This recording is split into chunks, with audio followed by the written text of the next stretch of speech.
High, hello, শুভ দুপুর বন্ধুরা, good afternoon. কেমন আছো তোমরা? আশা করি ভালোই আছো। আমি তো আজকে দুপুরে আমার মেনু নিয়ে চলে আসছি। দেখো আজকে দুপুরে আমি কি খাবো বন্ধুরা।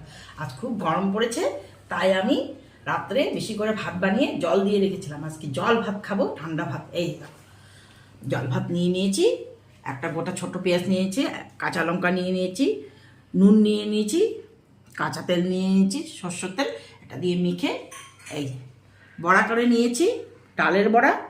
আর এগুলো হলো ইলিশ মাছ ভাজা। ঠান্ডা ভাতের সাথে ইলিশ মাছ ভাজা দিয়ে আর এই বড়া দিয়ে ভাত খেতে বন্ধুরা এক নম্বর লাগে, হ্যাপি লাগে খেতে। খেতে যে একদম ভালো লাগে। তোমরা খেয়ে দেখবে, এরকম করে খুব ভালো লাগে। অবশ্যই খাও তোমরা, আমি জানি তোমরা খাও। গরম পড়লে ঠান্ডা ভাত খেতে সবারই মজা লাগে। এইভাবে খাবে, খুব ভালো লাগবে।